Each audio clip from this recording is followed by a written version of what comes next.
I made a Riso-print this week. A Riso-print? A Riso-print? A Riso-print? I think it's Riso. If it's Japanese, it's Riso. I went to Japan, guys. Don't know if you know that about me, but anyway. This week I did make a Riso-print and I really loved it. Risograph was created by a man called Noboru Hayama, and he created a company called the Riso Kagaku Corporation, and they basically created the risograph as a way of making mass duplications of news and things. Riso actually means ideal in Japanese, or perfect, and I guess nowadays it's been taken over by artists and illustrators because it has a really interesting texture.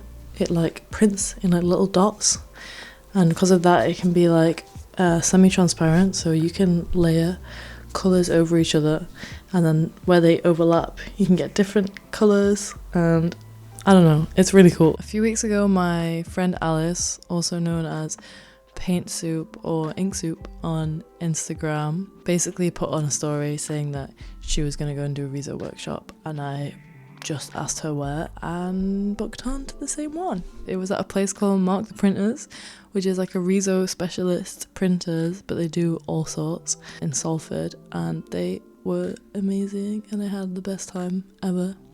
I'm gonna show you my process and how it went down and just show you some bits and bobs from the actual day, and I hope you enjoy it.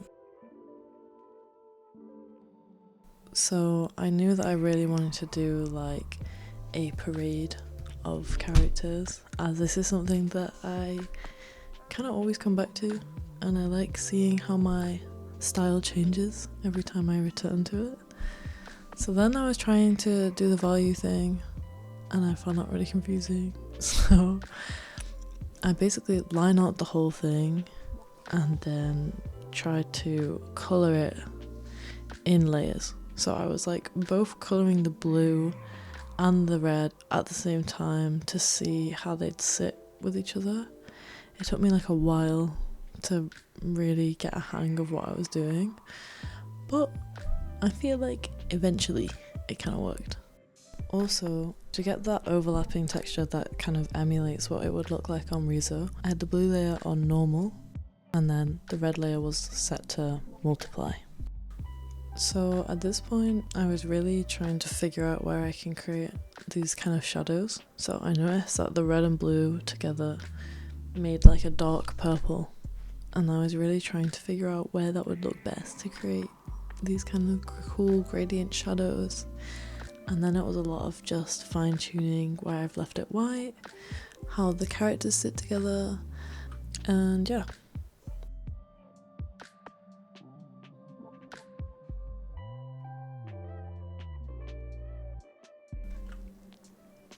So this was the final piece, and then in 2 layers, that was the red layer and the blue layer.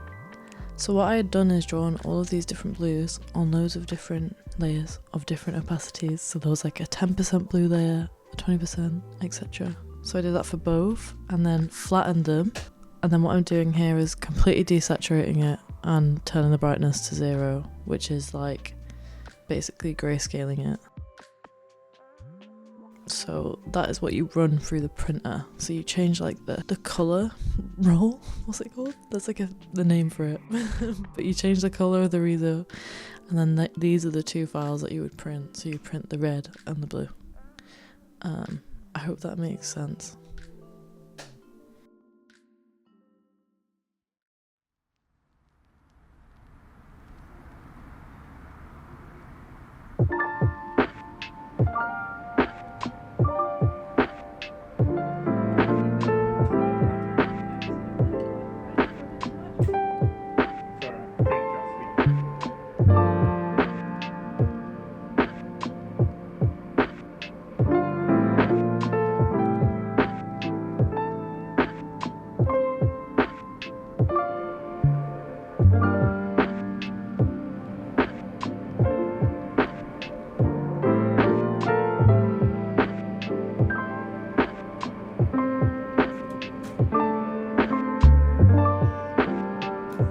So when we first got to the workshop, we were told that we were going to be split into 2 groups, and one of the groups would be basically using collage or just like paper, tracing paper, to just quickly design a 2-colour Riso.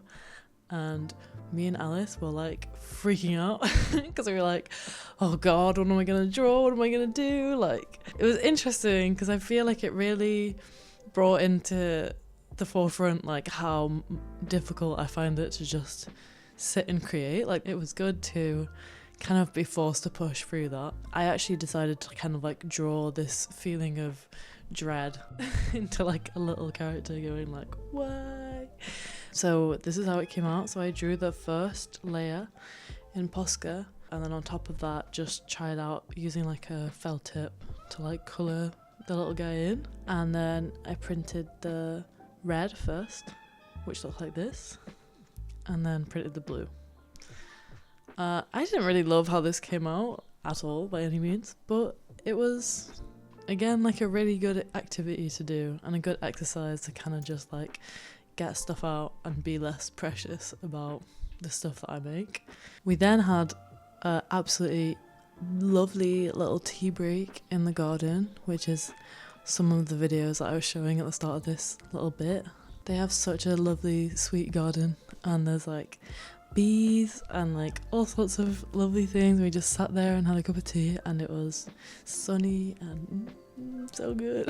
After that, we then went in and did the actual 2-colour Riso. So Colin, one of the printers there, helped show us how to set up our print. So he imported the black and white file that we had and then showed us like all the different settings that you do and like how you can change the angle of the dots. So basically when you're printing Riso, like you don't want to print both layers dots at the same angle, because there's points where they like fully sit on top of each other and it just like doesn't look quite right to the human eye. So you usually do one at like 45 degrees and then one at 20. You just kind of make sure that they're always slightly different angles, if that makes any sense. I'm still kind of absorbing this information, so it's still kind of new to me. So first we printed the blue layer, and instead of going with the dark blue, I actually went for the aqua, which was on the recommendation of Colin. I really loved how it came out.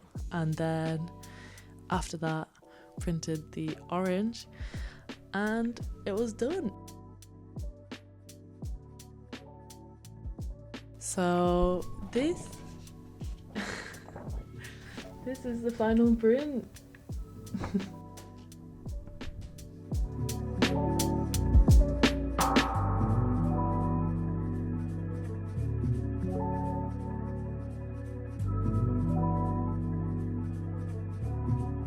I'm so happy with how it came out, and I just love where the colours overlap and like all of the nice textures and grains. And if you look like really closely, you can see all of the little dots.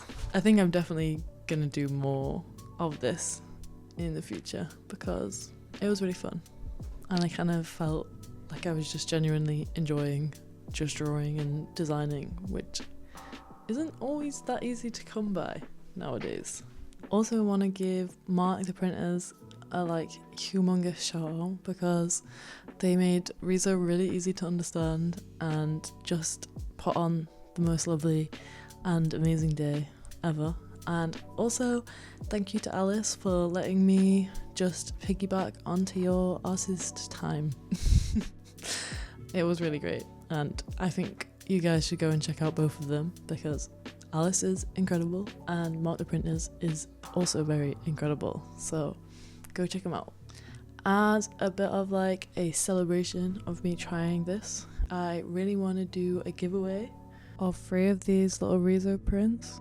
So if you want to be entered into the giveaway, then just make sure you're subscribed, that you've liked the video, and then leave a comment on which is your favourite little character.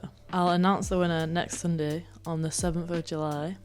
I won't actually be able to do it on the 7th of July because I've been very ill and this video is out very late, so I will announce the winner on the 14th of July.